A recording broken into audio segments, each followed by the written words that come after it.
কোনো বিশেষ আমল থাকে। তো মুসা আলাইহিস সালাম যে এখন তার ঘরের সামনে একটা জায়গায় বসে আছে আর দেখতেছে কি আমল করে।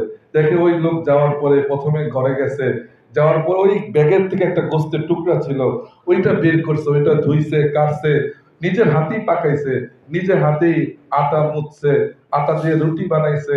বানানোর পরে তার একটা বৃদ্ধ মা ছিল, মাজুর শুয়ে ছিল। হ্যাঁ, তখন তার মাকে এক হাতে বাম হাতে উঠাইছে আর ডান হাতে খাওয়াইতেছে।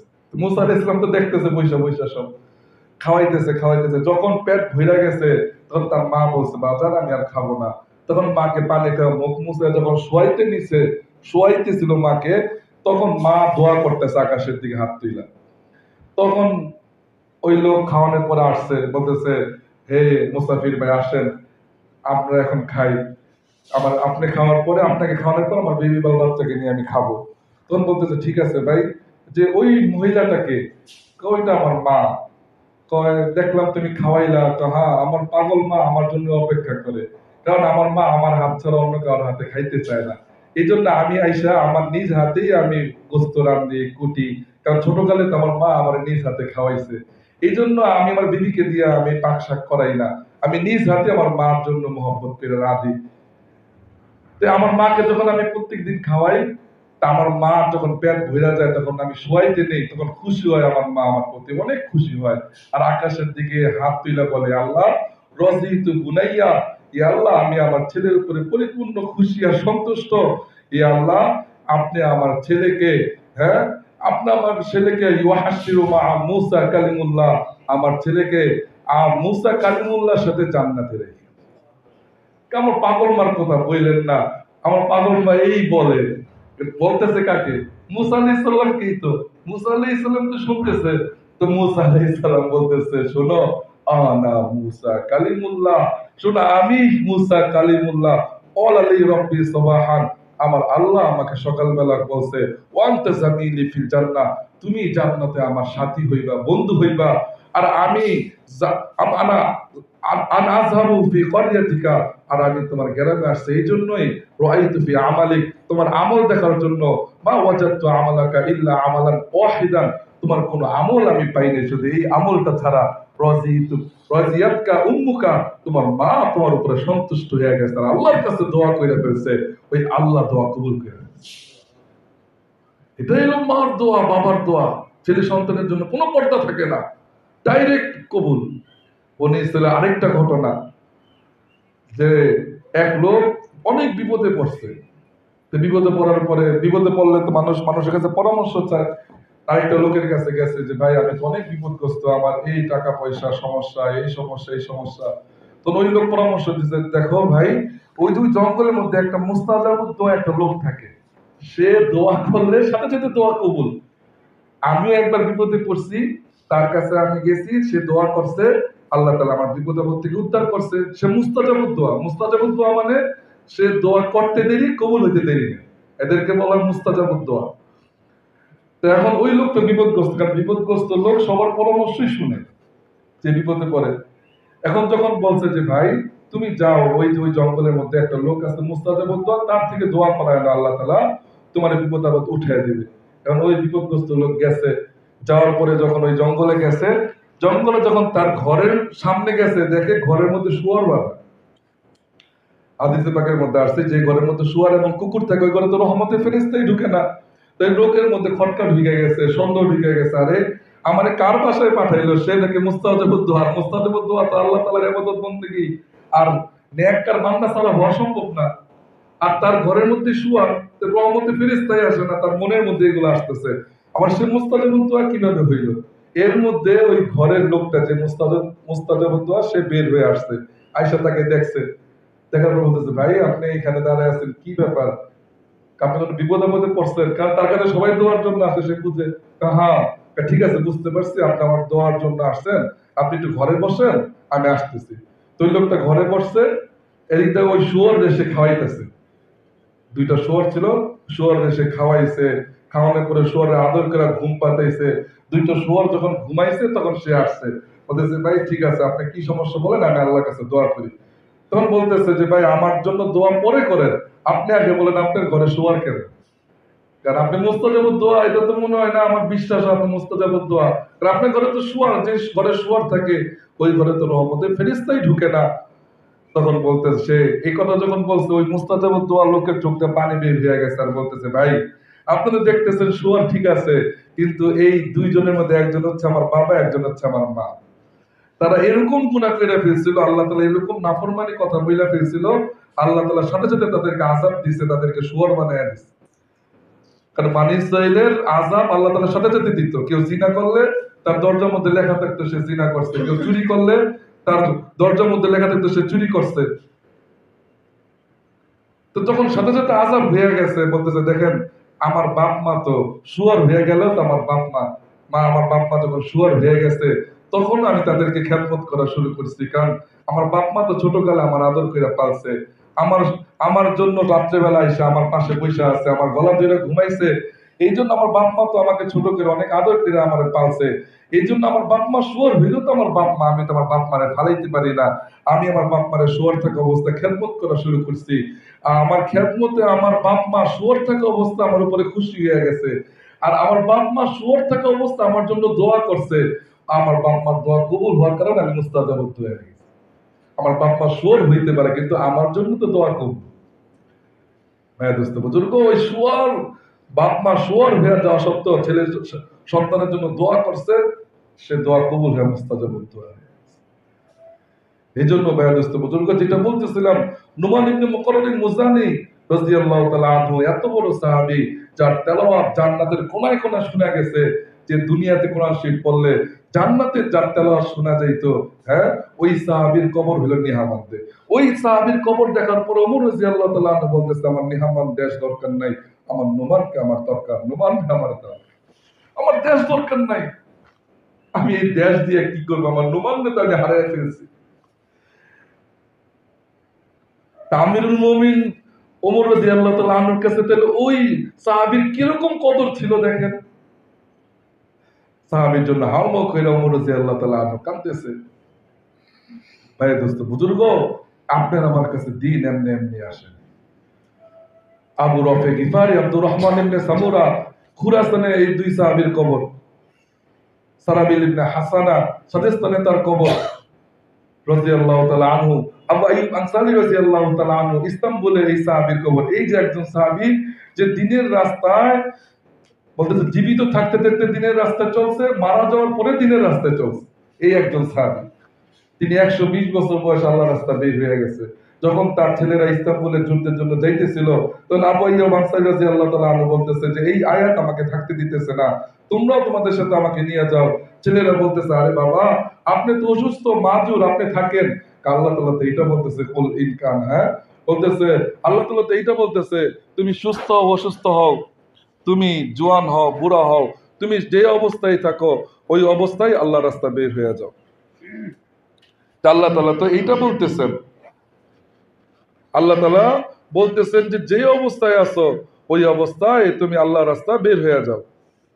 তো আবু আইয়ুব আনসারী রাদিয়াল্লাহু তাআলা আনহু বলতেছে এই আয়াত তো আমাকে ঘরে থাকতে দিতেছে না, তোমরা দেখতেছো আমার মাজুর, কিন্তু আল্লাহ তাআলা তো বলতেছে সর্ব অবস্থা আল্লাহ রাস্তা বের হইতে। তখন ছেলেদের সাথে আবু আইয়ুব আনসারী রাদিয়াল্লাহু তাআলা আনহু আল্লাহ রাস্তা বের হয়ে গেছে 120 বছর বয়স। যখন তিনি মরুভূমিতে চলতেছিলেন, তখন তিনি বুঝে ফেলছেন আমার শরীরের অবস্থা বেশি ভালো না।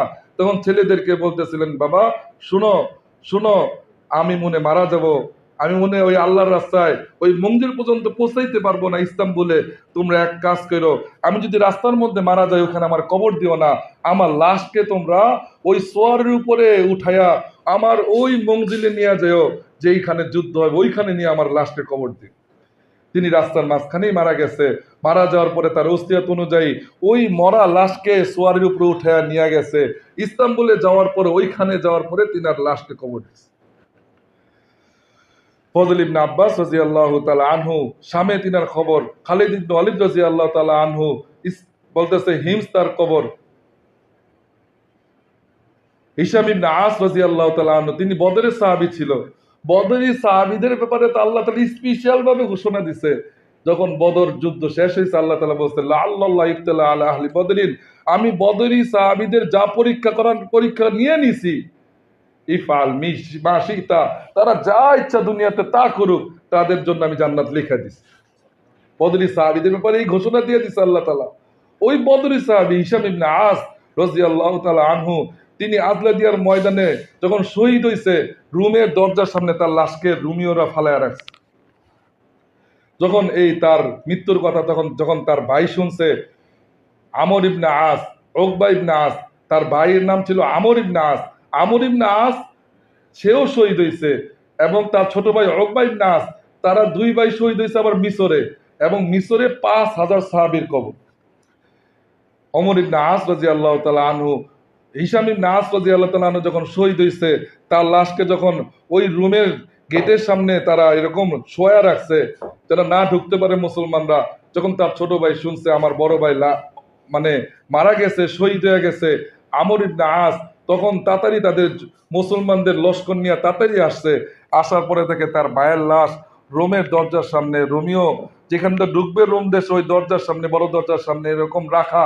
আর ওই পাশ দিয়ে সৈন্য দল আসতেছে, মানে যুদ্ধের জন্য শত্রু দল আসতেছে।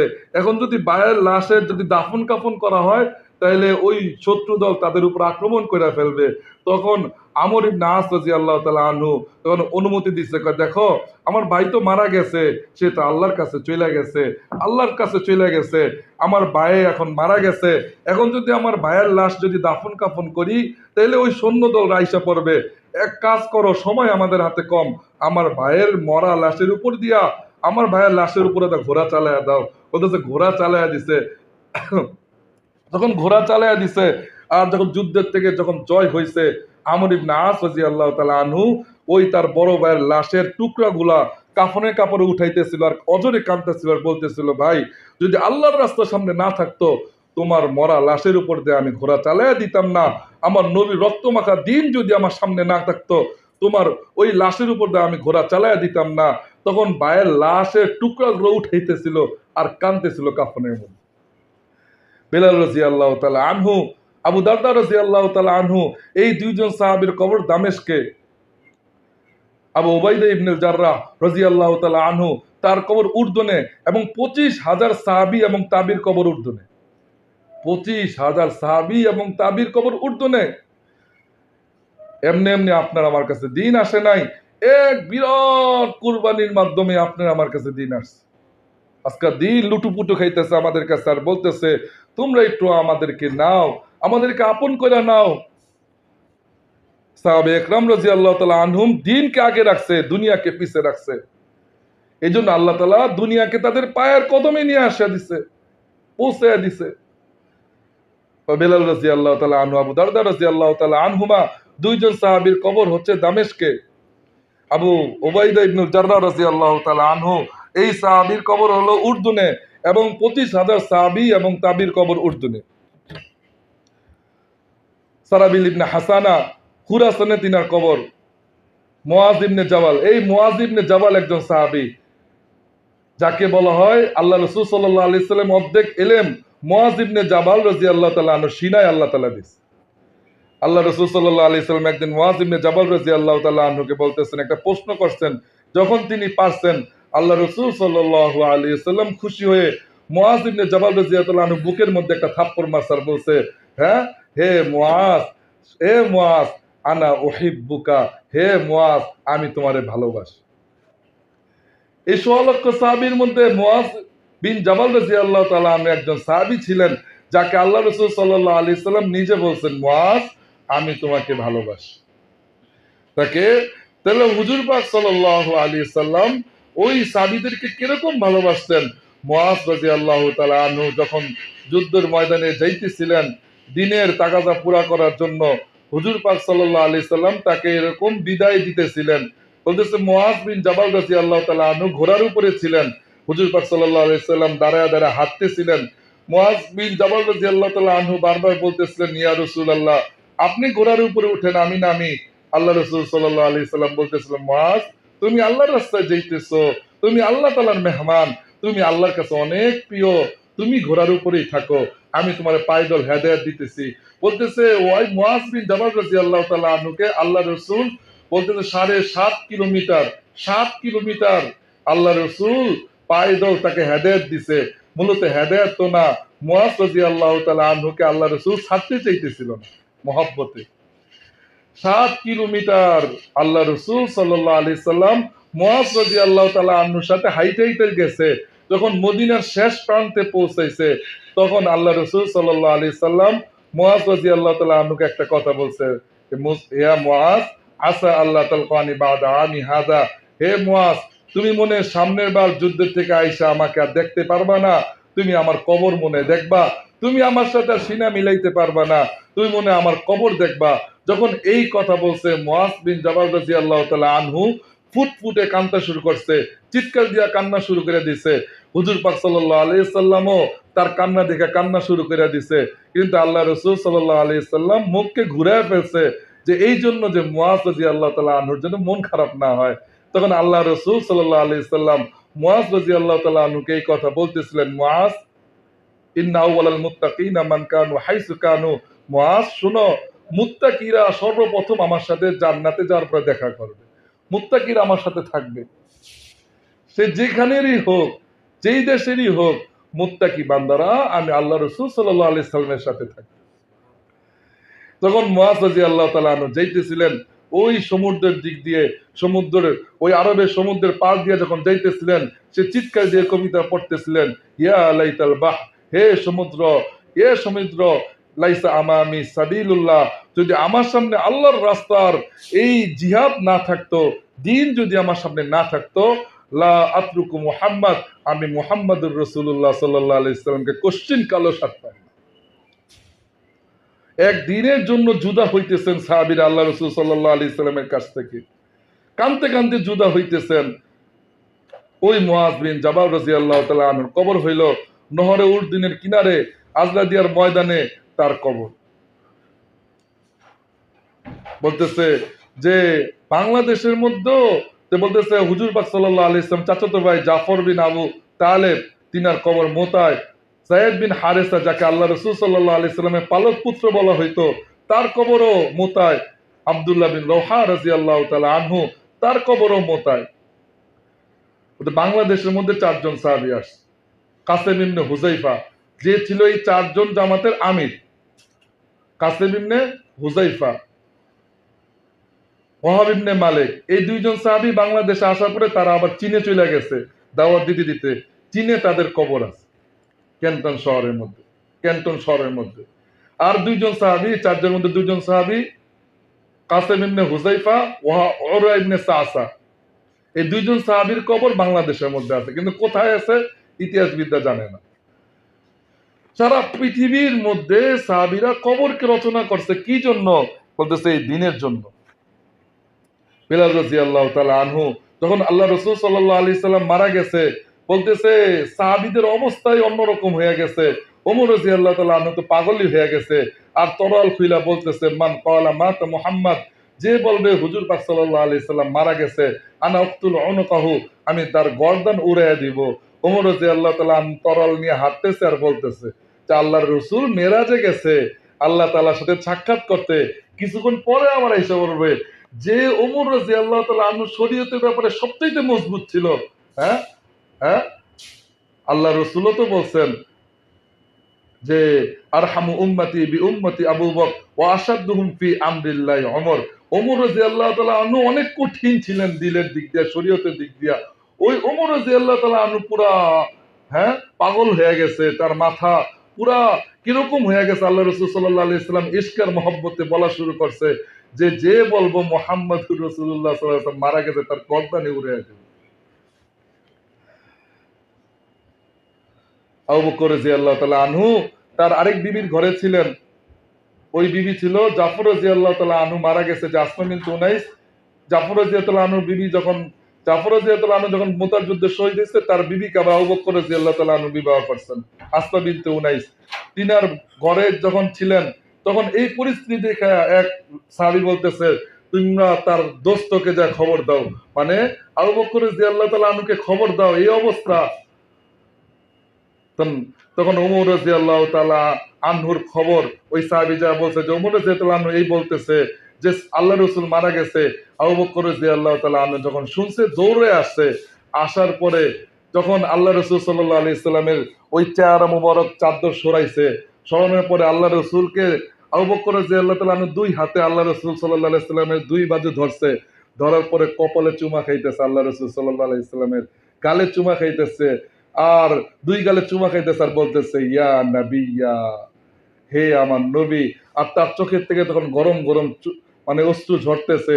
ইয়া সফিয়া, হে আমার সবচাইতে কাছের বন্ধু। ইয়া হাবিবা, হে আমার কলিজার টুকরা, আপনি চলে গেলেন।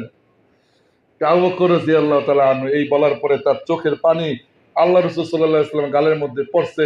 তিনবার চুমা খাওয়ার পরে মুখ আবার ঢাইকা তখন বলা শুরু করছে, ইন্নাকা মাইয়িতু ওয়া ইন্নাহুম মাইয়িতুন ওয়া মা মুহাম্মাদুন ইল্লা রাসূল ক্বাদ খালাত মিন ক্বাবলিহির রাসূল। ও মুহাম্মদ সাল্লাল্লাহু আলাইহি ওয়াসাল্লাম একজন রাসূল ছিল, তার আগে অনেক রাসূল চলে গেছে, উনি এরকম আল্লাহর কাছে চলে গেছে।